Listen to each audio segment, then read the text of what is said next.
this meeting of the Bristol Warren Regional School Committee, a business meeting. It is Thursday, June 29th. It is 5 p.m. Please join me in the Pledge of Allegiance. I pledge allegiance to the flag of the United States of America and to the republic for which it stands, one nation, under God, indivisible, with liberty and justice for all. Thank you, everybody, for being here. Do we have anybody who would like to make public comment at this time? Okay, great. We'll move on to item 4 on the agenda, the consent agenda. All items under the consent agenda are considered to be routine by the school committee and will be enacted by one motion. Is there anything anyone would like to pull from the consent agenda? No. Can I have a motion, please, to accept? Can I have a motion to accept? All in favor? Aye.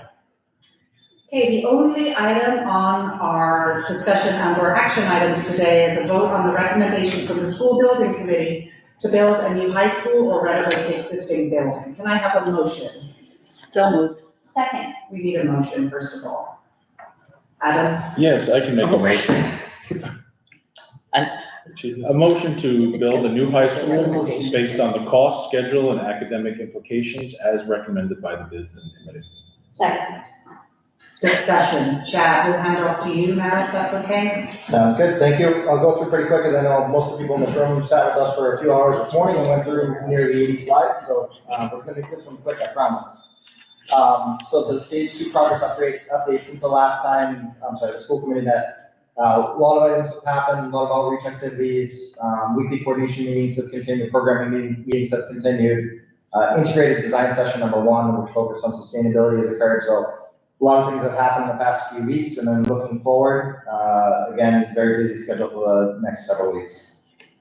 One of the main takeaways from the meeting this morning with the building committee was the preferred solution for the high school. And by preferred solution, I don't mean the exact building that's going to be completed. We stepped back a level and just said, hey, it's going to be a renovation, an addition renovation, or is it going to be new construction? So I'll let Mark talk a bit about the different options and then show where we landed.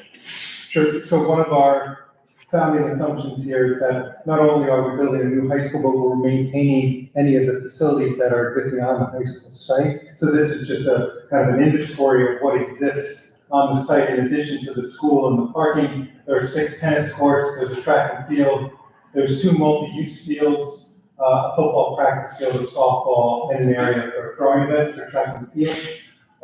With some caveats there that there was grant money used for the multi-use field at the upper left-hand side, so that one needs to remain a field.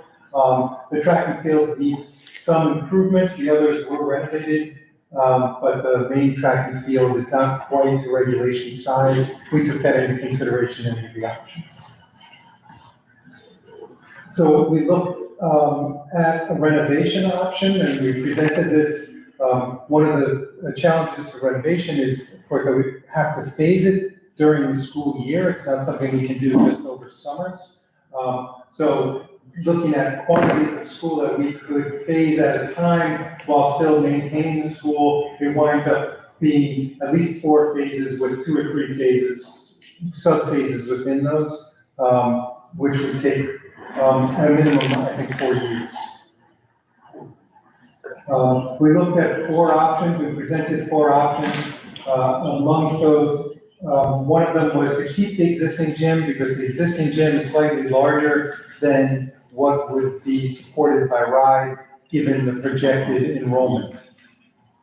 So there is an option to do that. Sorry. And as you can see, and then we looked at the same program, but with a new gymnasium, which is slightly smaller, but all new construction, which relieves us from having to do any kind of phasing during the school year. We looked then at an option which is slightly more compact building, which allows us to maintain the softball field, which is probably the field that's had the most investment recently, and still be able to relocate the tennis and one of the practice areas. And then finally, we looked at an option, is it possible to bring baseball back onto the site? It is possible. There is one contingency there that we would really need to look at a turf field solution, an artificial turf solution at the competition field. That's because turf field allows you to use the field much more than a grass field. A grass field needs to be maintained, so you can't use it 7 days a week. You can't have practices on all the time. Once you go to a turf field, you can do that, so we could maintain programs, but still reduce by one practice field, which would give us the space to bring baseball back on to the site. And then, so to recap here, options B, C, and D, we did not go into this level of detail. Those are all new construction options. That's our next step. So we need to look at 2 stories versus 3 stories, which fields stay, which fields get replicated, which fields maybe turn to turf so you get more use out of them. The decision today was purely eliminating the addition renovation option and then the pure renovation option that's not shown on the slide here. We talked a little bit about some pros and cons with the committee. So again, this is the 3 that were chosen from today. Next step will be to develop that new construction option to the next level of detail. Key dates, next steps, no change from the last time we met. Our next big milestone is that September 15th submission to RIDE with a whole lot of actions and meetings between now and then. Happy to answer any questions, but I'll turn it back to Leanne. Yeah, Chad, would it be easy for you to, because the big conversation this morning was obviously those 3 options, add reno, full repair reno, or new. Could you pull those up that shows the difference in the timeline and the cost, just comparison? And again, for our committee, we're purely voting on the recommendation of the building committee, which is a new bill, but to help everybody in making that decision, I think to see how the building committee came to that recommendation makes sense. Yep, so I think everybody has seen this data a couple weeks back when we first presented it, so the numbers really haven't changed. The only thing that's changed is the square footage. So now that we have that next level of programming, we know that a new building can be slightly smaller than the renovated building, just in better utilization of space and better efficiency. The addition renovation, because it has a larger gym, would be slightly larger, but otherwise you still retain your efficiency. So it's the only change in the past 2 weeks. But the way that maps out, we looked at cost efficiency, which is really this dark purple bar is what you're getting bang for your buck, so to speak. That's direct construction value, and the rest of it is kind of your operating costs, markups. Longer schedule means more oversight time, so on and so forth. So one of the goals we have is to increase the direct trade costs and benefit there. So building costs here are the new, obviously the best bang for your buck. You don't have incidental costs as high. And then the conceptual cost comparison, updated version is here. So for new construction, the total conceptual estimate is $158 million.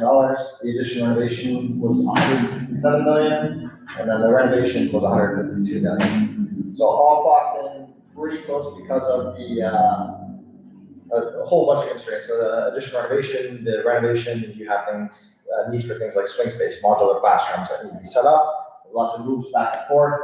The schedule duration is a huge piece of that, so new construction and new build can be done in 2 years and ready for occupancy. An addition renovation might take a little bit longer, or you need to take the gym totally offline during the construction period, which is not ideal. And then the repair and renovation piece where you're jumping around the building in phases, I think there are 11 or 12 phases. Much longer schedule, so we're carrying 36 to 48. We would need to take it to the next level of detail and map out what that actually might look like. It could be more than that. Can I ask a question? So this, for the new construction, the first one, 158 million, this is strictly for a potential new high school. This is not including any of the renovations with the other schools in the district. Is that correct? This is solely Mount Hope High School? Okay. Yep. But this isn't the actual cost, this is just conceptual based on previous construction projects? And what option is this a reflection of? So we're not at that level of detail we can actually differentiate, so Well, you have here all new construction for C and D. Mhm. So does it, That would be representative of the first that one. was the question I was, Because it's by square footage, not design, right now. Yep, that was my question. exactly. I'm sorry, I don't think I answered the question. No, just like, that's not an actual number, that's just like, a conceptual based on. Yep, it's just cost per square foot, just to line up the 3 different scenarios and get them apples to apples so that you can make a apples to apples comparison and decision based on that. But is that a somewhat realistic number, maybe on what other high schools with the same square footage have have cost, or like, where did you come up with that figure? So great question. That figure came from a third-party estimator that focuses on K-12 schools. Okay, So the numbers are driven by them. When we look at it comparatively speaking, it's definitely on the more conservative side. So this purple box here is roughly our bid timeline once we get through bid documents. Each one of these blips is a school construction in Massachusetts, a K-12 from the past 10, 15 years, I think that goes back. So you can see the trend here has really taken off. Unfortunately, in the past 2 years, we're seeing escalation rates. We were over 8% a couple of years ago, and I think it actually matched that again last year. So the numbers are going through the roof. So they are hoping that, one, to tap some contracting resources that may be overwhelmed in Massachusetts. It's flooded there. There's a lot of projects happening, so people are very selective over what they bid on. So hopefully, in a different market, there's a little bit more opportunity for bidders that are looking to be closer to where their office might be. We see a lot of trades driving from Rhode Island, Massachusetts. I keep them here in Rhode Island. The other big piece there is the concept range. So this is really a mix of all different types of high schools. I think this is downtown Boston. There's some in there that have, actually that's Waltham that has a big ledge blasting component, another one's Boston Arts Academy, another one's Josiah Quincy. So there are some very expensive Massachusetts schools at the top of this that we're just not really, we're not consistent with, so. It's an aggressive target, but that's where it lands in the big picture of things. and that, and I know it's not an actual true estimate, but is that also taken into consideration the increase of supplies over the past 1 to 2 years? So that's a more recent figure, I'm assuming, not like from 5 years ago, what a school would cost? Yep, so this, the timeline, I know you can't read that in the bottom, July of 2023 is actually here. So this is when these projects are breaking in that increase in fire costs, so that's part of the jump up that you're seeing here, the estimated are carrying forward. So the other hope is that over time, supplies level off and things become reasonable and, come back down to earth price-wise as the private sector starts to pull off a little bit. But that's a $1 million question. What is the bidding market gonna look like in January of 2026? We just don't know. So if we vote on this and pass this tonight, and then design starts taking place over the next year or so, if it comes to a conclusion, the actual design for the needs of our schools succeeds this, what actually happens? Because we can't go over a certain threshold, so what? So we have one more step before the submission goes to the state. We have a full schematic estimate. That's when the estimators really go into the next level of detail and their line. So it's more like an accurate type of ballpark? Yes, That's what we go out to bond for. Okay, The challenge is the design team needs to develop that solution to a schematic level in order to get it to the estimators. And that's where they need this direction on which option is going to be. And then 2 weeks from now, out of those options, which general concept looks the best, and they can fine tune it, get it off to the estimators at end of August. Estimators are gonna have it for about 2 weeks, and we'll have the more detailed cost estimate numbers. When we submit to RIDE, we have to have what we predict the cost is going to be, and that's what we would bond for. okay. So by that So do September, blueprints actually have to be, like, at this point, like the actual? schematic design. When we presented it to the public, when we last went out to bond, we had 3 options, and we just had a presentation in the school cafeteria and told them which one we chose. So at some point, we sort of have to tell the public which one we chose to. Okay. Is there anything else, Alvin, from a building committee perspective that you think would be worth sharing for those who couldn't listen So, in or We are meeting again on the 13th or the 13th, to look, because we have to go to the town to talk about elevation. So one of C and D options are a 3-story high school, but there are some restrictions on, from the town. So that's what these folks are going to investigate, work towards, and make a recommendation to the building committee around, can we do a 3-story? Because that might limit what some of our choices are. So that's our immediate next step, and we're meeting again on the 13th to decide if we can do the third story. If we can do a third story, that's where we get into those options C and D that let us keep more of the things on campus. But we have to make sure that's feasible before we continue any further. So that's the next big decision, because then that'll drive the rest of the work after that. Jessica. So I did tune in via YouTube this morning for the majority. I was occupied, so I didn't get the full. But overall, I know there were some councilmen here from the town. Do they have any direct concerns with the presentation this morning that maybe I missed? I know Tim Sweeney asked a few questions, but were there any big concerns from the town? They had concerns about, honestly, any option that was not new. So they were more favorable towards A repair or renovate option, yes. Of what? No, not repair. They were more favorable to a Oh, I new. thought you said fearful of. I no, didn't know. favorable for new rather than. It was a It was unanimous vote. Okay. They were very concerned about any repair and renovate option because, as Chad explained, anything that goes to RIDE, that we submit to RIDE, they have to believe that it will exist safely and soundly for 50 years. And any repair and renovate option, they just did not, no one in the room felt comfortable, at least no one expressed that they felt comfortable about a renovate option, a repair and renovate. Plus renovation, it's hard to have an actual estimate because there could be things uncovered during the process That's what we that talked about this morning, yeah. because even personally with the house project, we did a renovation, things came up, whether it was mold, just things, and it added additional costs that we didn't essentially budget for. So that's always something we would have to keep in mind for that option. That is exactly what we heard at the concert series from the constituents that talked about it. A couple of them that went through projects, a couple of them that were part of the original merger were extremely concerned if a renovation was selected. And we're happy to hear that everyone was discussing new build options. Well, that building is quite old in academic terms. I mean, we have older buildings. Yep. That's the newest. Yeah. Of our buildings, but it's still an old building. 60. How much smaller is the new gym? It's still, so that's one of the things we looked at this morning. In terms of utilization, we still get 2 gyms because right now our layout is weird. We have one gym that goes this way and one that goes this way. In the new build, they're just side by side, so they're more efficient. There you go. It's a more efficient use of the space than what we currently have.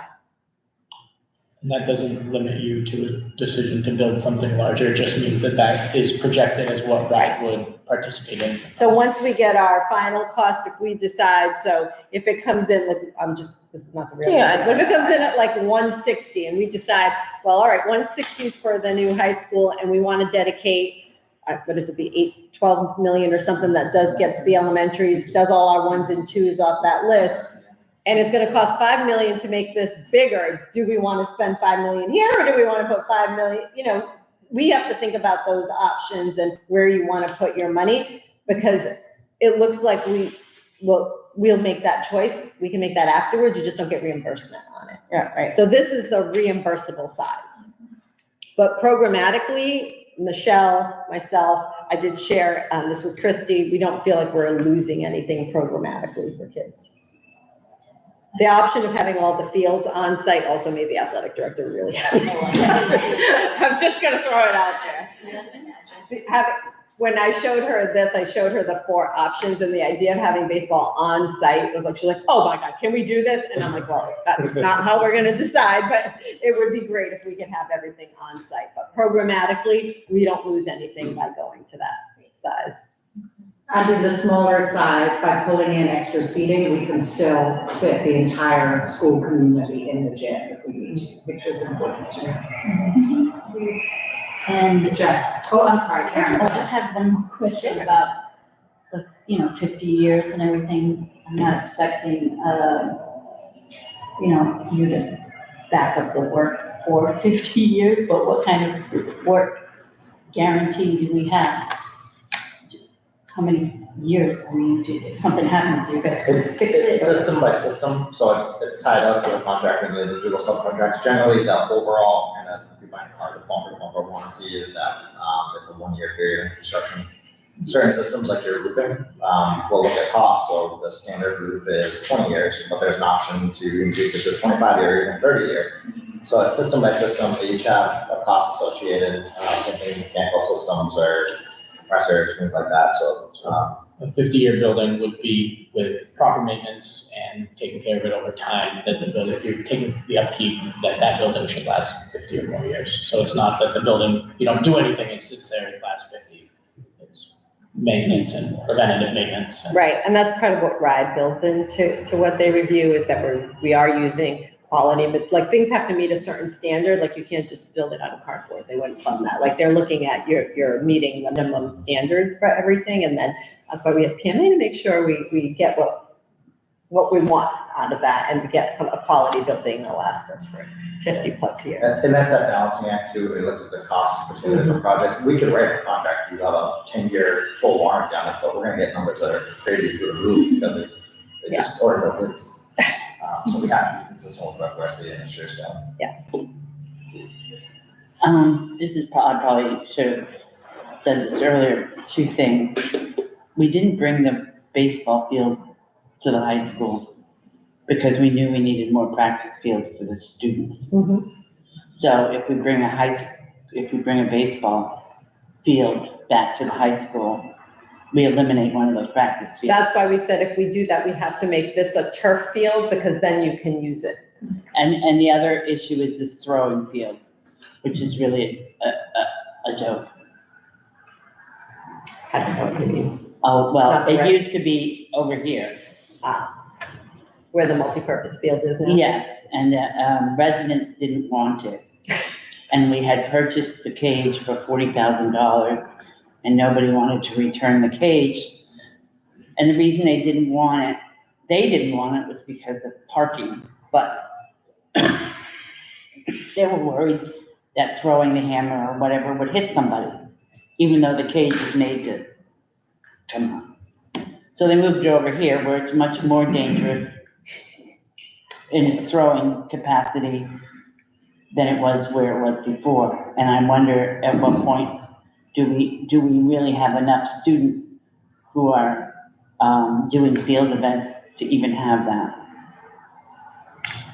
Well, it gives us some more space, because then maybe you could keep the baseball field and put another small practice field over there is my thought, that's all. We did, that came up this morning, that's one of the things that we'll continue to investigate. We have consulted, as an architect, I'm not the expert on the track and field stuff, but we do have people on board that are gonna be looking at that. That did come up. Is it possible to use the outfield as a practice field and get more out of the space? So we'll continue to look at that. But we're not voting on it. No, all we're voting on is the recommendation from the building committee, which is new versus the other options. Jess? That's what I was just going to, double check. So we're not actually voting on an option, just new build versus. We're so we just don't have- voting on new build. That's the motion I feel. I think to just keep that conversation going, I mean, I think Jesse made the good point about just the contingency, which if you're not familiar, is just in case stuff happens, right? So I think if you went back to that chart, you can see that the contingency for new is a lot less. So I think that's reassuring. Also with the fact that, it's like, well, why aren't we taking advantage of the larger gym? It just sounds like we got from this morning that, there's a possibility that if you look at that gym with snow loads, you may have to replace all the trusses, and all of a sudden that gym's down for a year, and with a significant disruption, I almost equal that to the phasing it. That's almost another. It is, absolutely.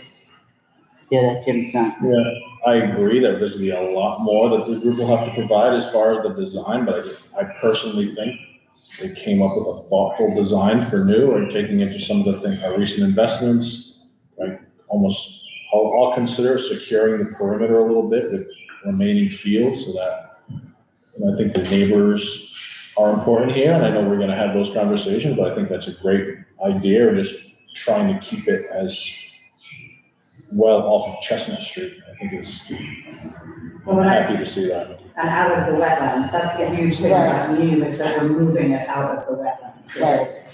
Well, we're moving it out of the wetlands into the soil that we spent money on to get it up to code, so you could actually do these fields. Because the substrate wouldn't absorb water, and children in the back were standing in whatever kind of water was floating around in the grass. So we've already done most of that, huh? I said, I think we were there then, when it was all soggy back there. Oh, it was, yeah, mosquito heaven. So, I think that we haven't increased the footprint to the neighbors. Right. Here or on Naomi. And as long as we don't increase that footprint, I think we're fine. And it was talked about, when that 2-story versus 3-story, and I made a recommendation that in a butters meeting happened, so, certainly something that'll be in the works. And just to be clear, maybe Anna, you can answer this. So if we vote on all new and everything passes and it's all new, our new gym, potentially on Rye's new, recommendations or how it is, it would be smaller, but if we want it the same size, the difference would be out of pot, like it's not We don't get reimbursed. reimbursed on, but we, yeah, nothing, whatever RIDE approves is what RIDE approves. We can always do more than what they approve, you just don't get any reimbursement on Right. it. So that comes down to the details. So, I mean, this is a very small, simple example. When we did the project in Portsmouth, we had turf fields. At 3/4 of the way through the project, folks decided they wanted to put the Portsmouth P on the field.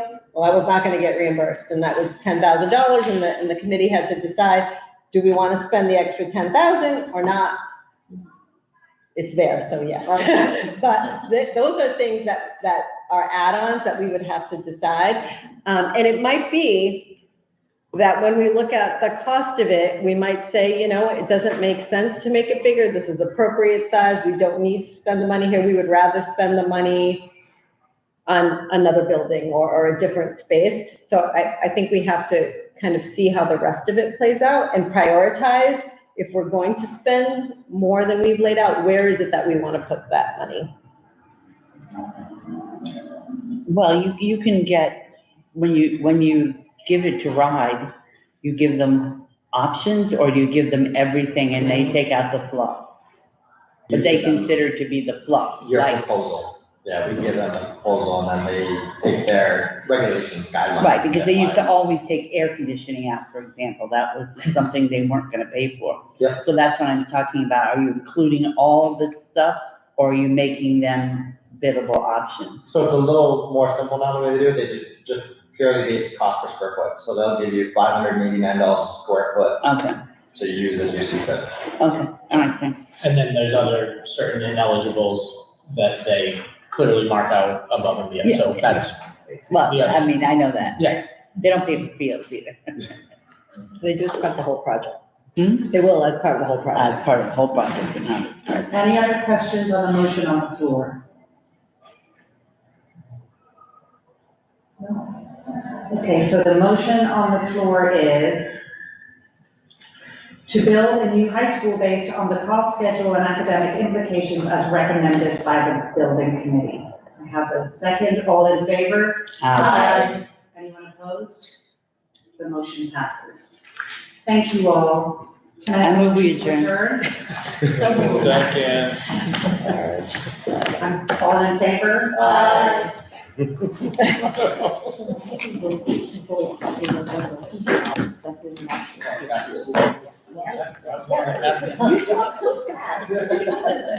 the idea, on the Thursday afternoon, 5 o'clock.